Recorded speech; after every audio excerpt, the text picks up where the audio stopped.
CM Yogi Adityanath ने TET परीक्षा शिक्षक भर्ती को लेकर लिया बड़ा फैसला। शिक्षक भर्ती के लिए सीएम योगी ने दिया एकीकृत आयोग के गठन का निर्देश। नया आयोग ही अब कराएगा टीईटी की परीक्षा। यूपीपीएससी की नई वेबसाइट की लॉन्च, एग्जाम कैलेंडर हाल ही में किया रिलीज। मुख्यमंत्री योगी आदित्यनाथ ने शिक्षक की भर्ती के लिए जल्द ही उत्तर प्रदेश शिक्षा सेवा चयन आयोग का गठन करने के निर्देश दिए। इसी आयोग के जरिए ही बेसिक, माध्यमिक, उच्च और तकनीकी शिक्षण संस्थानों में योग्य शिक्षकों का चयन किया जाएगा।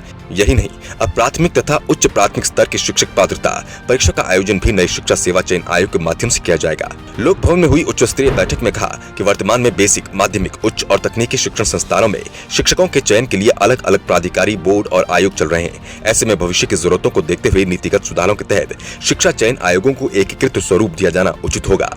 इस आयोग द्वारा बेसिक, माध्यमिक या उच्च शिक्षण संस्थानों में शिक्षकों की सीधी भर्ती के लिए मार्गदर्शी सिद्धांत दिया जाएगा। मुख्यमंत्री ने निर्देश दिए कि नए आयोग के स्वरूप, अध्यक्ष और सदस्यों की अर्हता, आयोग की शक्तियों और कार्यों के संबंध में रूपरेखा तय करते हुए प्रस्ताव तैयार किया जाए। आयोग की परीक्षाओं के लिए अप्रैल से ओटीआर अनिवार्य है। यूपीपीएससी ने चयन के लिए आवेदन प्रक्रिया को सरल बनाने के लिए वन टाइम रजिस्ट्रेशन की सुविधा देने का निर्णय लिया। आयोग की परीक्षाओं के लिए अप्रैल से ओटीआर अनिवार्य होगा। इसके लिए कोई शुल्क नहीं लिया जाएगा। ये सुविधा संघ लोक सेवा आयोग से भी बेहतर होगी, क्योंकि यूपीपीएससी के ओटीआर में सारी जानकारियां शामिल हैं जो आवेदन के लिए आवश्यक होंगी। इसलिए इसे संघ लोक सेवा आयोग से बेहतर संस्थागत प्रयास माना जा रहा है। दरअसल पहले कई अभ्यर्थी एक ही परीक्षा के लिए कई फॉर्म भरते थे, जिससे गड़बड़ी की आशंका रहती थी।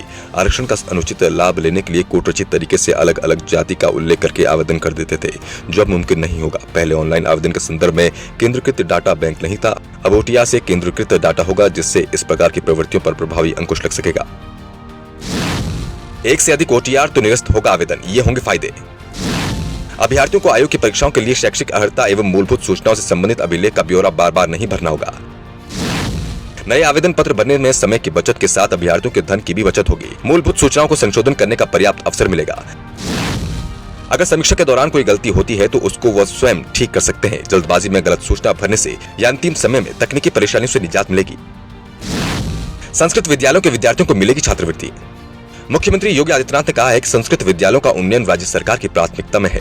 संस्कृत विद्यालयों में अवस्थापना सुविधाओं के विकास के साथ साथ अध्ययनरत विद्यार्थियों के प्रोत्साहन के लिए छात्रवृत्ति भी दी जानी चाहिए। इस संबंध में विस्तृत कार्य योजना तैयार कर जल्द प्रस्तुत की जाए।